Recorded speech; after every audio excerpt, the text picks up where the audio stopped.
Hello everyone, welcome to Krishnatra classes. आज हम लोग अपना यूनिट एंड मेजरमेंट का दूसरा लेक्चर स्टार्ट करने वाले हैं। लास्ट लेक्चर में हम लोगों ने कुछ बेसिक्स चीज़ें देखी थी और ये समझा था कि यूनिट एंड मेजरमेंट को हमारे सिलेबस में इंक्लूड करने का असली मकसद क्या है। अब आज हम इस चैप्टर का एक important topic principal of homogeneity start करने वाले हैं। प्रिंसिपल ऑफ होमोजेनिटी क्या कहता है कि आपकी जो फिजिकल क्वांटिटीज़ हैं, कोई भी फिजिकल क्वांटिटी हैं, वो तभी ऐड या सब्सट्रैक्ट हो सकती हैं जब उनकी डायमेंशन सेम होगी। इसका क्या मतलब है? तो लास्ट लेक्चर में हम लोगों ने डायमेंशन के बारे में पढ़ा था। हम लोगों ने देखा था कि डायमेंशन सिर्फ हम लोग स्क्वायर ब्रैकेट में ही लिखते हैं और कुछ बेसिक यूनिट्स और क्वांटिटीज़ हमने देखी थी।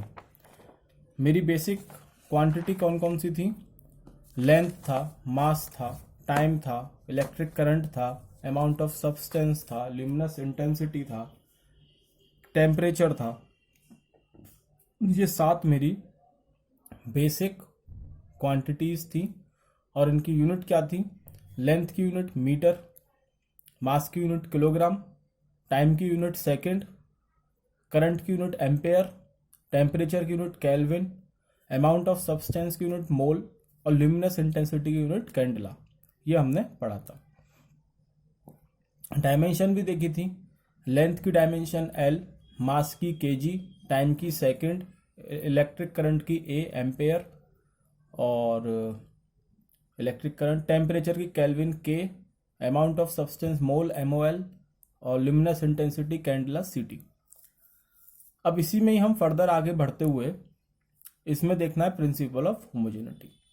जैसा कि मैंने तुम लोगों को बताया, प्रिंसिपल ऑफ होमोजेनिटी बोलता है कि दो क्वांटिटीज तभी ऐड या सब्सट्रैक्ट हो सकती हैं जब उसकी डायमेंशन सेम हो। मतलब क्या है इस बात का? तो इसको हम ऐसे समझ सकते हैं कि अगर मैं तुमसे कहूं कि 1 दर्जन बनाना में से या 1 कुंटल गेहूं में से 1 दर्जन बनाना माइनस कर दो, तो क्या माइनस कर सकते हो? आंसर होगा नहीं। क्यों? क्योंकि 1 दर्जन बनाना और 1 कुंटल गेहूं दोनों की डायमेंशन अलग अलग है, दोनों की यूनिट अलग है। अगर मैं तुमसे बोलूं कि 1000 मीटर में 1 kg ऐड कर दो या 1000 ग्राम ऐड कर दो, तो क्या कर पाओगे? नहीं। क्यों? सेम रीजन, क्योंकि उसकी डायमेंशन डिफरेंट है, उसकी यूनिट डिफरेंट है। और यही आपकी प्रिंसिपल ऑफ होमोजेनिटी है कि दो क्वांटिटी को आप ऐड और सब्सट्रैक्ट तभी कर पाओगे जब उनकी डायमेंशन सेम होगी। इसका मतलब जब मैं तुमसे बोल रहा हूं कि 1000 मीटर, तो तुम्हें दूसरी क्वांटिटी भी मीटर में ही चाहिए होगी, किलोमीटर में भी नहीं, मीटर में ही चाहिए होगी। ठीक है? अगर मैंने तुमसे 1 कुंटल गेहूं बोला है तो 1 कुंटल में से तुम आधा कुंटल हटा सकते हो, लेकिन 1 दर्जन नहीं हटा सकते। तो डायमेंशन सेम होना जरूरी है। इसी से रिलेटेड, प्रिंसिपल ऑफ होमोजेनिटी से रिलेटेड कुछ पॉइंट्स आते हैं। जैसे आपका पहला पॉइंट है कि हमारे कुछ मैथमेटिकल ऑपरेटर्स ऐसे होते हैं जिनको मैं वहीं यूज कर सकता हूं जहां पर फिजिकल क्वांटिटीज की डायमेंशन सेम होगी। अब ऐसे मैथमेटिकल ऑपरेटर कौन से हैं मेरे? प्लस और माइनस, जैसा कि अभी मैंने तुम्हें बताया। जैसे 5 किलोमीटर में 7 किलोमीटर ऐड कर दो, झट से बोल दोगे 12 किलोमीटर, ठीक है। लेकिन मैं तुमसे बोलूं 5 किलोमीटर में 7 किलोग्राम ऐड कर दो, कुछ मीनिंग है इस बात का? नहीं है। तो प्लस का साइन या माइनस का साइन या इक्वल का साइन या less than, equal to, less than, greater than, ये साइन जो आपको सामने दिख रहे हैं, ये साइन वहीं यूज होते हैं जहां आपकी फिजिकल क्वांटिटीज की डायमेंशन सेम होती है,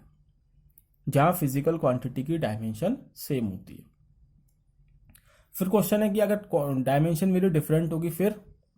तो डायमेंशन जब मेरी डिफरेंट होती है तो मेरे पास दो मैथमेटिकल ऑपरेटर्स हैं जिनको मैं यूज कर सकता हूं।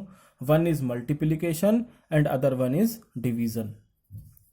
ये दो मैथमेटिकल ऑपरेटर्स ऐसे हैं जिनको मैं वहां यूज कर सकता हूं जहां पर डायमेंशन डिफरेंट है।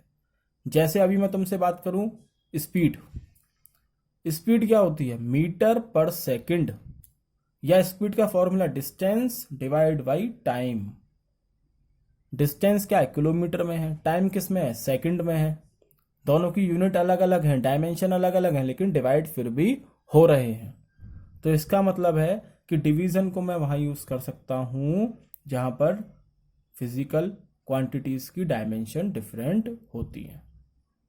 सिमिलरली मल्टीप्लिकेशन, मल्टीप्लिकेशन का कैसे समझोगे? तो मल्टीप्लिकेशन के लिए ऐसे समझ लो कि एक टॉफी 2 रुपए में आ रही है, तो 4 टॉफी कितने में आएंगी? 8 रुपए में आएंगी। दोनों क्वांटिटी अलग अलग है, लेकिन हमने फिर भी मल्टीप्लाई कर दिया। टॉफी नंबर्स में है, रुपए तो रुपीज में है ही, लेकिन हमने मल्टीप्लाई करके आंसर निकाला। तो ये वहां यूज होती हैं जहां फिजिकल क्वांटिटीज की डायमेंशन अलग होती है। तीसरा पॉइंट ये बोलता है, दो पॉइंट क्लियर हो गए। पहला पॉइंट, कुछ ऐसे मैथमेटिकल ऑपरेटर्स जो वहां यूज होते हैं जहां पर डायमेंशन सेम होती है, जैसे plus minus equal to less than greater than, ये वाले। कुछ मैथमेटिकल ऑपरेटर्स ऐसे हैं जो जहां वहां यूज होते हैं जहां क्वांटिटीज की डायमेंशन अलग होती है, जैसे मल्टीप्लाई और डिवाइड। तीसरा पॉइंट है कि मेरे पास कुछ डायमेंशन लेस क्वांटिटीज होती हैं। डायमेंशन लेस मतलब उनकी कोई डायमेंशन नहीं होती।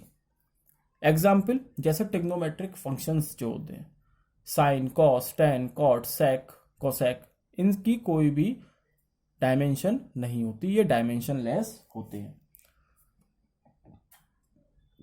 या मेरा लॉगरिथमिक फंक्शन, एक्सपोनेंशियल फंक्शन, ये सब की कोई भी डायमेंशन नहीं होती। ये पॉइंट आपको याद रखना है। चौथा पॉइंट, फोर्थ पॉइंट ये कहता है कि अगर मेरे किसी नंबर की कोई पावर है, किसी नंबर की कोई पावर है, तो पावर हमेशा डायमेंशन लेस होगी। इस पॉइंट को भी याद रखना। किसी भी नंबर की अगर कोई डायमेंशन है तो वो डायमेंशन लेस होगा। जैसे अभी यहां ये नंबर लिखा हुआ ए की पावर बी अपॉन सी इंटू टी, तो यहां जो ये पावर है ना बी अपॉन सी इंटू टी, ये डायमेंशन लेस है।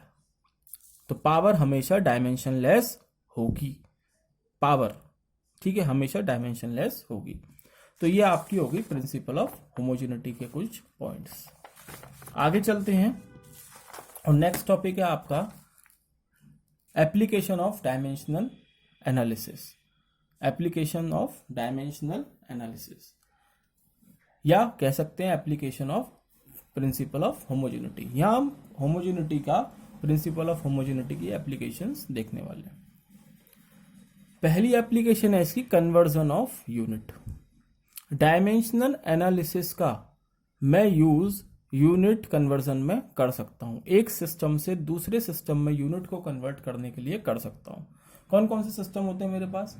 MKS system, FPS system, CGS system और SI सिस्टम। ये हम लोग लास्ट लेक्चर में पढ़ चुके हैं।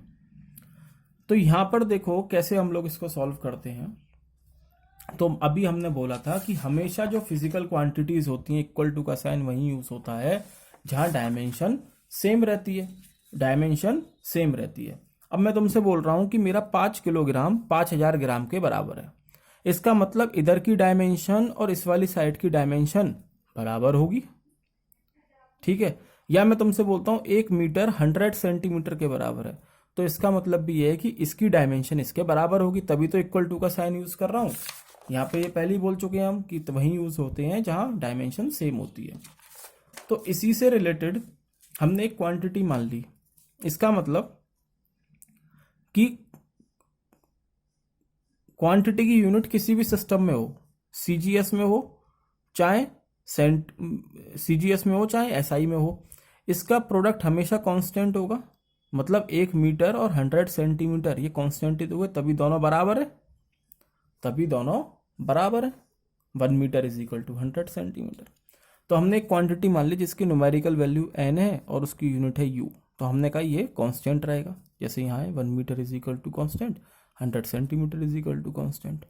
तो हमने ये क्वांटिटी मान ली और अब हम ये मान रहे हैं कि कोई एक क्वांटिटी है n जो किसी एक सिस्टम में उसकी यूनिट, उसकी वैल्यू है n1, और उसकी यूनिट है या डायमेंशन है m1 की पावर a, l1 की पावर b, t1 की पावर c। और यही सेम क्वांटिटी किसी दूसरे सिस्टम में n2 वैल्यू है उसकी, जैसे यहाँ पे 100 सेंटीमीटर है, और डायमेंशन है उसकी m2 की पावर a, l2 की पावर b, t2 की पावर c। तो अगर मुझे n2 निकालना है तो मैं इन सबको नीचे ले जाऊंगा, तो ये क्या हो गया, n2 is equal to n1, m1 upon m2 की power a, l1 upon l2 की power b, t1 upon t2 की पावर c। अगर नहीं समझ में आया तो यहाँ पे हमारे पास एक एग्जाम्पल है, इससे और क्लियर हो जाएगा ये पॉइंट। क्या कह रहा है ये एग्जाम्पल? ये एग्जाम्पल कहता है कि SI सिस्टम में डेंसिटी ऑफ वाटर 1000 किलोग्राम पर मीटर क्यूब है, होती है, ये हम लोगों को मालूम है। हमें इसको कन्वर्ट करना है CGS सिस्टम में, CGS सिस्टम में कन्वर्ट करना है। तो देखो 1000 किलोग्राम पर मीटर क्यूब जो आपकी SI यूनिट में वैल्यू है वो CGS वैल्यू के बराबर होगी। जो CGS में वैल्यू आएगी हमने मान ली वो n वैल्यू है, और उसकी यूनिट क्या होगी, ग्राम पर सेंटीमीटर क्यूब होगी, क्योंकि CGS सिस्टम है और CGS में मैं मास को ग्राम में मेजर करता हूं और लेंथ को सेंटीमीटर में मेजर करता हूं। तो यहाँ किलोग्राम पर मीटर क्यूब किस में हो गया, ग्राम पर सेंटीमीटर क्यूब में। सेम हम यहाँ कर रहे हैं, 1000 इंटू इसकी डायमेंशन, मास क्या है m1 की पावर 1, एक ही kg है, L1 कितना है, डिवाइड में है ना 3 मीटर क्यूब, तो ऊपर जाके -3 हो जाएगा, तो L1 की पावर -3, और टाइम है ही नहीं तो T1 की power 0 is equal to n is equal to dimension क्या तो सेम रहेगा ना, डायमेंशन तो सेम रहती है, तो इसका मतलब m2 की पावर 1 ही रहेगी, L2 की पावर -3 होगी और T2 की पावर 0 रहेगी। पावर तो सेम रहेगी दोनों तरफ। इसको मैं सॉल्व करूंगा तो ये n तो यहीं रह जाएगा और इसके नीचे सारी चीजें शिफ्ट हो जाएंगी इधर। तो 1000 ऐसे लिख दिया, m1 अपॉन m2 की पावर 1 हो गया, L1 अपॉन L2 की पावर -3 हो गया, T1 अपॉन T2 की पावर 0 हो गया। अब ये ऊपर SI सिस्टम है, तो SI सिस्टम में मास किस में मेजर होता है, किलोग्राम में, तो kg लिख दिया, और CGS सिस्टम में ग्राम में होता है, ग्राम लिख दिया। L1 SI में मीटर में, CGS में सेंटीमीटर में, और यहाँ पावर 0 है तो यहाँ 1 लिख दिया। अब 1 किलोग्राम में आपके 1000 ग्राम होते हैं, तो ये 1000 ग्राम लिख दिया, अपॉन ग्राम ही है। 1 मीटर में 100 सेंटीमीटर होते तो 100 सेंटीमीटर अपॉन सेंटीमीटर, और पावर -3 है ही। सेंटीमीटर से सेंटीमीटर कट गया, जी से जी कट गया। इस 100 की पावर -3 का मतलब है 10 की पावर -6, और 1000 इंटू 1000 का मतलब है 10 की पावर 6। 10 की पावर 6 मल्टीप्लाई बाय 10 की पावर -6 कितना आएगा, 1 आएगा। It means that the value of density of water in CGS system is 1 gram per centimeter cube, 1 ग्राम पर सेंटीमीटर क्यूब। तो ये आपका हो गया पहला पॉइंट, ठीक है, कन्वर्जन ऑफ यूनिट। तो इस तरीके से हम डायमेंशनल एनालिसिस का यूज करके यूनिट कन्वर्ट कर सकते हैं। अब इसमें जो अगला पॉइंट आता है वो आता है डायमेंशनल एक्यूरेसी चेक करने के लिए। डायमेंशनल एक्यूरेसी चेक करने के लिए इसका क्या मतलब है, इसका मतलब ये है कि कोई भी फॉर्मूला मैं लिखूंगा तो उसमें इक्वल टू का साइन होता है, सिंपल सी बात है। तो LHS पे जो साइड होगी और RHS पे जो टर्म होगी उन दोनों की डायमेंशन सेम आनी चाहिए, क्योंकि अभी हमने देखा इक्वल टू का साइन कहाँ यूज होता है, जब डायमेंशन दोनों तरफ की बराबर होती है। तो मैं डायमेंशनल एनालिसिस का यूज फॉर्मूले की डायमेंशनल एक्यूरेसी चेक करने के लिए भी कर सकता हूं। जितने भी मेरे पास फिजिकल फॉर्मूले मौजूद हैं किसी भी सब्जेक्ट में, केमिस्ट्री, मैथ, फिजिक्स, किसी भी सब्जेक्ट में, वो हमेशा प्रिंसिपल ऑफ होमोजेनिटी को ओबे करेंगे, फॉलो करेंगे। कभी भी ऐसा नहीं हो सकता कि एक तरफ की डायमेंशन अलग हो, LHS की डायमेंशन अलग हो और RHS की डायमेंशन अलग हो, नहीं, दोनों साइड की डायमेंशन हमेशा सेम होगी। हम इसका एग्जाम्पल देख लेते हैं। जैसे हम लोगों को मालूम है S is equal to UT plus half AT square होता है, तो LHS ये वाली है, तो डायमेंशन ऑफ S कितनी आ रही है यहाँ पे, S मतलब डिस्प्लेसमेंट, तो डायमेंशन होगी सीधे L, ठीक है। अब ये तो एडिशन है, तो इन दोनों की डायमेंशन सेम होगी, क्योंकि हम ये बात पढ़ चुके हैं कि एडिशन और सब्सट्रैक्शन तभी हो सकता है जब दोनों की डायमेंशन सेम हो। तो इसकी और इसकी डायमेंशन भी सेम होगी, और किसके बराबर होगी, इसके बराबर होगी, S के बराबर। S की डायमेंशन L है। अब UT की डायमेंशन निकालते हैं, यूटी की डायमेंशन कैसे निकलेगी, तो यू क्या है, वेलोसिटी है, वेलोसिटी की डायमेंशन होती है एल टी की पावर -1। क्यों, क्योंकि यू का फॉर्मूला होता है मीटर पर सेकंड, मीटर का मतलब लेंथ और टाइम का मतलब टी, टी की पावर -1 हो जाएगा क्योंकि डिवाइड में है, तो ये एल टी की पावर -1 आ गया, और टी की जगह टी तो टाइम है ही, तो टी आ गया, इस टी से टी कट जाएगा तो एल बचा, तो यू टी की डायमेंशन भी क्या आ गई, एल आ गई। अब हमें निकालनी है हाफ ए टी स्क्वायर की डायमेंशन। तो देखो हाफ तो कांस्टेंट है, तो इसकी तो कोई डायमेंशन होती नहीं, ये हम थ्योरी में पढ़ चुके हैं, हाफ की कोई भी डायमेंशन नहीं होगी क्योंकि ये एक कांस्टेंट है। बात करते हैं एक्सेलरेशन की, तो एक्सेलरेशन का फॉर्मूला होता है मीटर पर सेकंड स्क्वायर, मतलब मीटर मतलब लेंथ और सेकंड स्क्वायर मतलब टी की पावर -2 क्योंकि डिवाइड में है, और टी का स्क्वायर हो रहा है तो यहाँ टी स्क्वायर हो गया, टी स्क्वायर से टी की पावर -2 कट जाएगा तो एल आ गया। सबकी डायमेंशन एल एल एल आ रही है। इसका मतलब क्या है कि ये इक्वेशन हमारी डायमेंशनली करेक्ट है, डायमेंशनली करेक्ट है। यहाँ देखो यू और टी की डायमेंशन अलग अलग हैं तो मल्टीप्लाई हो रहे हैं, ठीक है, और यूटी और यूटी और एटी स्क्वायर की डायमेंशन सेम है तो प्लस हो रहा है, यही हमने बताया था।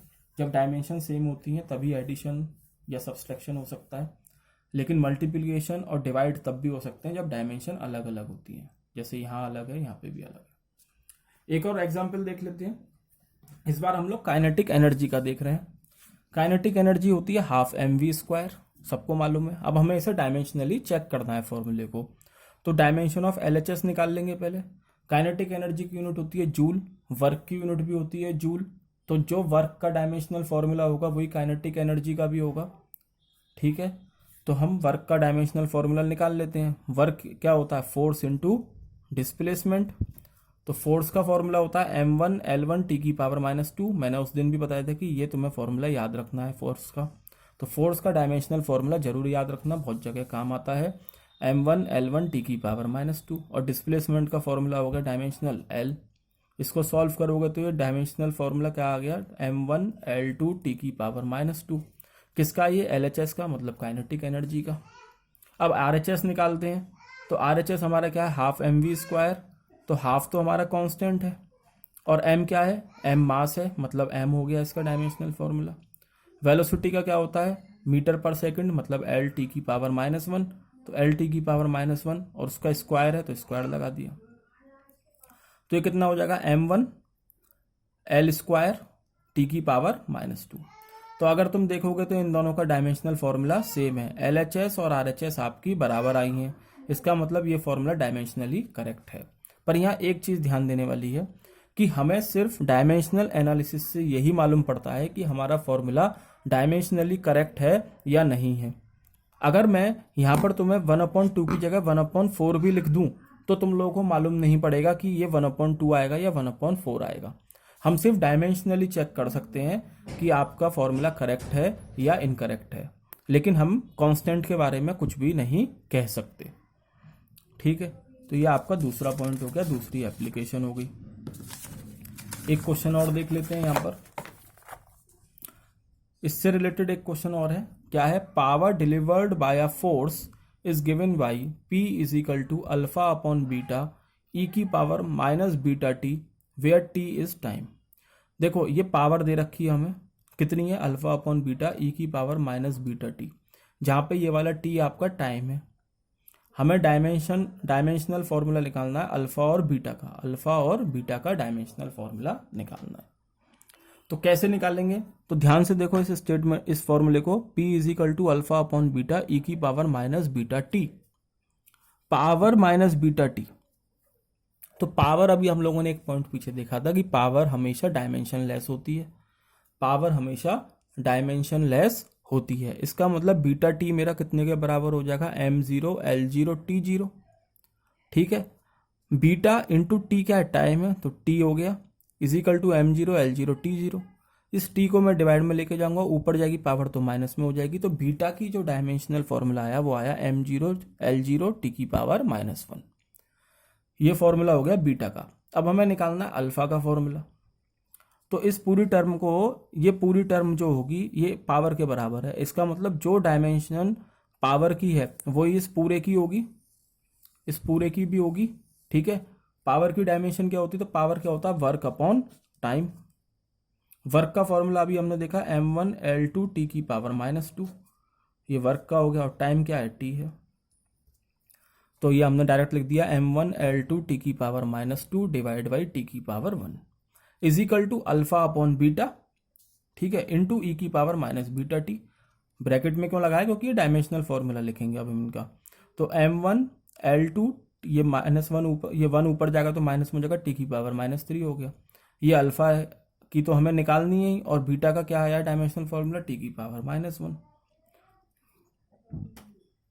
और इसकी क्या डायमेंशन होगी, तो इसकी कोई भी डायमेंशन नहीं होगी, क्योंकि मैंने बताया था एक्सपोनेंशियल फंक्शन की कोई भी डायमेंशन नहीं होती, और ये एक्सपोनेंशियल फंक्शन ही है, इस पूरे की भी कोई डायमेंशन नहीं होगी।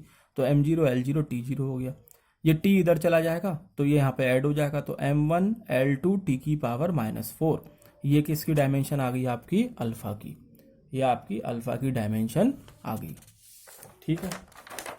ये आपके 2 पॉइंट क्लियर हो गए, 2 एप्लीकेशन हो गई। एक एप्लीकेशन और तीसरी एप्लीकेशन बहुत इंपॉर्टेंट है, किस काम आती है ये, principal of homogeneity, deduce the relationship among physical quantity. मतलब आपको अगर ये मालूम है कि कोई भी क्वांटिटी किस किस चीज पर डिपेंड करती है, तो आप उसका फॉर्मूला निकाल सकते हो। कैसे, तो एक एग्जांपल देखते हैं। हमने मेरे पास क्वेश्चन में गिवन है कि पोटेंशियल एनर्जी जो है बॉडी की, वो डिपेंड करती है mass of body, height of body from ground, और एक्सेलरेशन ड्यू टू ग्रेविटी। इन 3 चीज़ों पे आपकी डिपेंड करती है पोटेंशियल एनर्जी। तो हम इसका डायमेंशनल फॉर्मूला लिख सकते हैं, कि डायमेंशनल फॉर्मूला मतलब क्योंकि दोनों तरफ डायमेंशन सेम होगी, क्योंकि इक्वल टू का साइन है, तो जो डायमेंशन इसकी होगी वही इन सब की मिला के होगी, मतलब m की पावर a, h की पावर b और g की पावर b मान सकता हूँ, c मान सकता हूँ, क्योंकि हमें गिवन है कि m, g और h पे हमारा डिपेंड कर रही है काइनेट पोटेंशियल एनर्जी। तो एनर्जी की अभी मैंने देखी थी पीछे, या दोबारा निकाल लो, एनर्जी मतलब वर्क, तो वर्क की डायमेंशनल फॉर्मूला क्या, m1L2 t की पावर -2, और मास क्या हो गया, m की पावर a, हाइट क्या हो गई, l की पावर b, और g क्या, एक्सेलरेशन ड्यू टू ग्रेविटी, जिसका फॉर्मूला होता है मीटर पर सेकंड स्क्वायर यूनिट, यानी कि डायमेंशनल फॉर्मूला हो गया l t की पावर -2। तो ये l t की पावर -2 मैंने यहाँ पुट कर दिया g की जगह, पावर है c।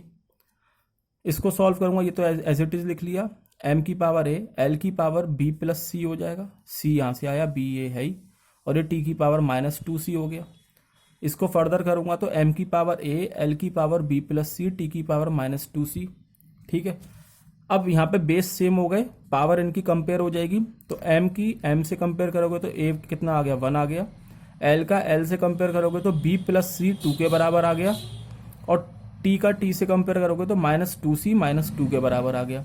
मतलब c कितना हो गया, -2 से -2 कैंसिल हो गया, c हो गया 1, a आपका 1 आ ही चुका है, और इसमें c की वैल्यू पुट करोगे तो b plus 1 is equal to 2, यानी कि b की वैल्यू आ गई 1।